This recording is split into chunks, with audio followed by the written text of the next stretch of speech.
하나님 말씀 마태복음 4장입니다. 마태복음 4장 12절과 13절입니다.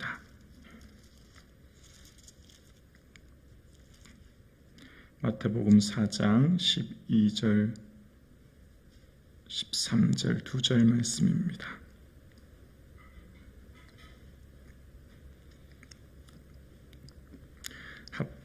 함께 우리 마태복음 4장 12, 13절 합독하시겠습니다. 함께요. 예수께서 요한이 잡히셨음을 들으시고 갈릴리로 물러가셨다가 나사렛을 떠나 스불론과 납달리 지경 해변에 있는 가보나움에 가서 사시니. 아멘. 할렐루야. 아멘. 이 아침 주님을 예배할 수 있게 하신 하나님께 감사와 영광을 올려드립니다. 아멘. 오늘 본문에 보면 예수님께서 요한의 체포 소식을 들으십니다. 사랑이 많으신 예수님, 요한이 잡히셨음을 들으셨다면 우리 생각으로는 이렇게 반응하셔야 맞죠. 요한이 잡히셨음을 들으시고 라고 하면 그 다음 예수님께서 그래? 그러면 내가 요한을 꺼내주러 가자. 내가 그를 꺼내줘야 되겠다 라는 표현이 나오셔야 맞지 않습니까? 아니면 예수님께서 기적을 일으키셔서 요한의 감옥 문이 열리게 하셔서 그가 나오게 하셔야 맞지 않습니까? 왜냐하면 예수님은 사랑이 많으시고 또한 예수님의 오실 길을 예비한 인물이 요한이었고요. 예수님의 어머니 마리아와 요한의 어머니 엘리사벳은 특별한 사이이지 않습니까? 우리는 사도행전에 베드로가 옥에 갇혔을 때 성도들이 간절히 기도함으로 옥문이 열렸던 사실을 잘 기억하고 있습니다.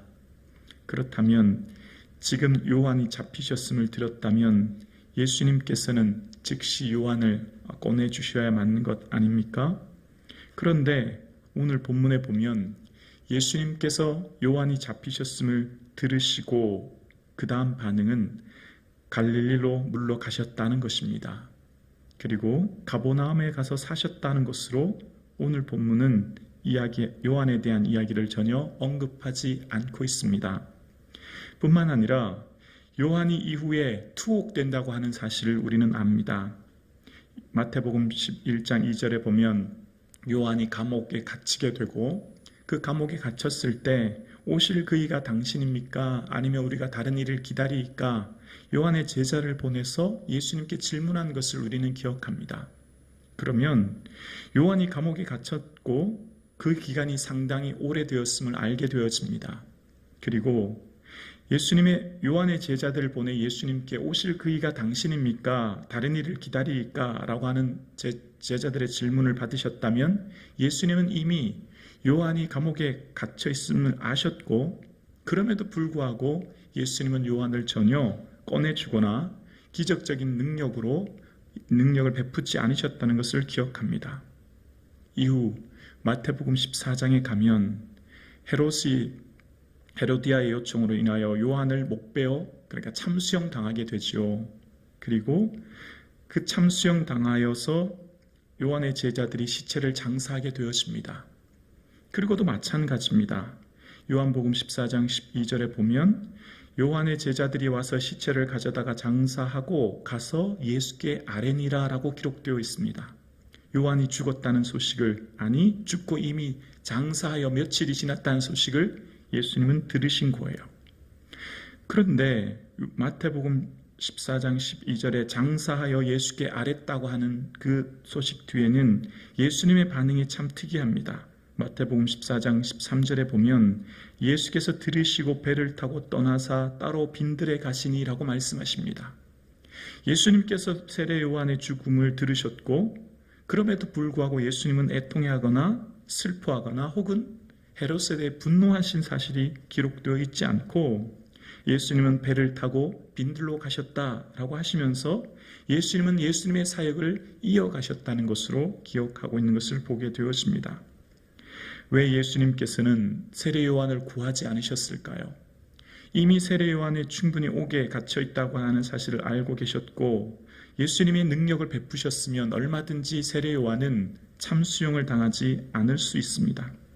뿐만 아니라 예수님께서는 세례 요한의 죽음 이후에도 전혀 슬퍼하거나 눈물 흘리거나 혹은 분노하셨다는 사실이 없는 것을 보아 예수님의 분명한 의도가 있는 것을 알게 되었습니다.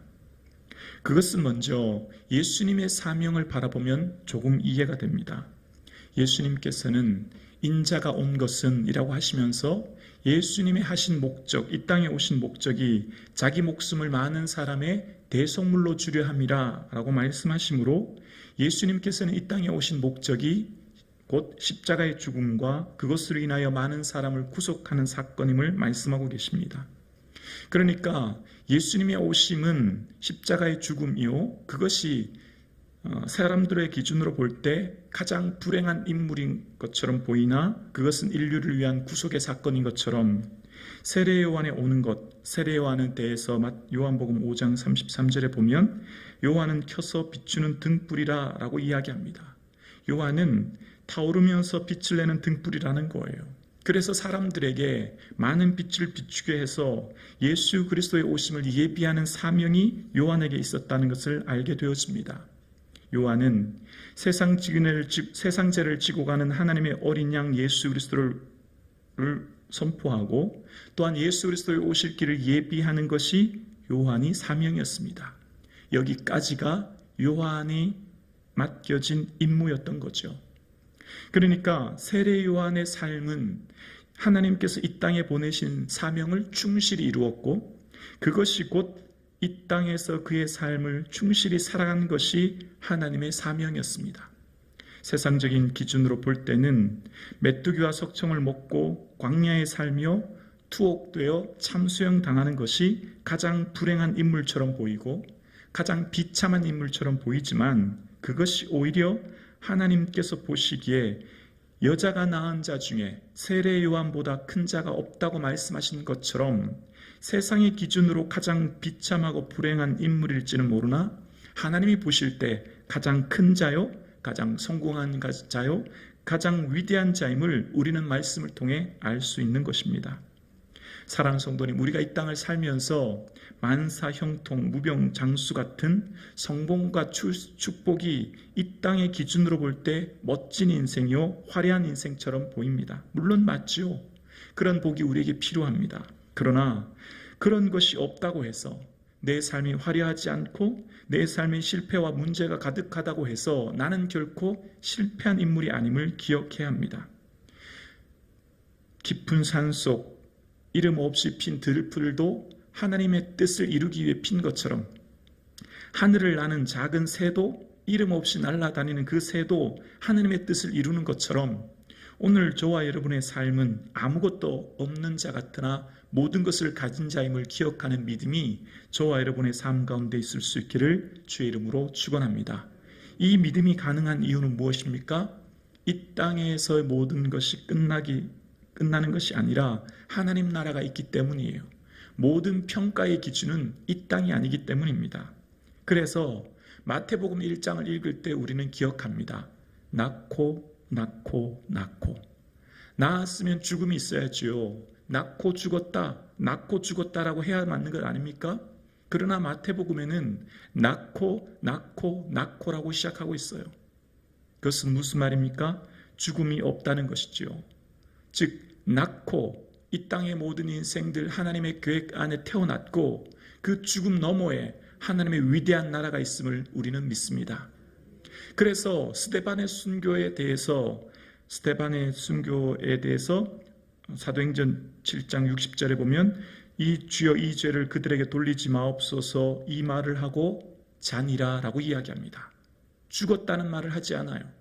스데반의 순교를 인하여 죽었다, 순교했단 말을 쓰지 않습니다. 스데반의 순교는 이 말을 하고 자니라 라고 이야기합니다. 여러분 오늘 밤도 잠깐 주무실 거죠? 잠깐 자는 거라는 거예요. 이 땅의 인생이 끝이 아니라는 것을 계속해서 신약 성경은 우리에게 말씀하고 있습니다. 이 땅의 인생이 전부가 아님을 끊임없이 말씀은 우리에게 이야기하는 것입니다. 나를 인하여 욕하고 박해하고 거짓으로 너희를 거스려 모든 악한 말을 할 때는 기뻐하고 즐거워하라. 하늘에서 너희 상이 큼이라. 우리는 이 땅의 인생이 전부가 아님에 이 땅의 내 삶이 화려하지 않고 세상적인 기준으로 볼 때 연약해 보일지라도 우리는 두려워하지 않습니다. 연약해지지 않습니다. 하나님의 상급, 하나님 나라를 바라보는 믿음이 저와 여러분에게 있기 때문입니다. 사랑하는 성도님, 오늘 예배하시는 저와 여러분의 삶에 당장의 응답이 없다고 낙심되십니까? 이미 우리의 기도는 하나님의 때, 하나님의 위대한 일을 이미 이루고 그 역사 가운데 성취될 줄로 믿습니다. 모든 기도는 그래서 하나님의 뜻 안에 이미 응답된 거예요. 하나님의 모든 계획 안에 이미 우리는, 저와 여러분은 하나님의 뜻을 이 땅에 이루고 살아가고 있는 것입니다. 연약해 보이고 부족해 보여도 하나님께서 나를 향한 계획, 하나님께서 나를 향한 비전과 그 거룩한 뜻이 이미 이루어지고 있는 것입니다. 그러므로 나의 삶을 내가 평가하거나 타인의 규정에 의해 평가하는 것이 아니라 하나님의 시야로 나를 바라볼 수 있는 믿음이 저와 여러분의 삶 가운데 있어질 수 있기를 주의 이름으로 축원합니다. 사랑하는 성도님, 우리의 삶은 결코 실패하지 않습니다. 하나님 나라가 있고 그 하나님 나라를 바라보는 믿음이 저와 여러분의 삶 가운데 있어질 수 있기를 주의 이름으로 축원합니다. 기도드리겠습니다.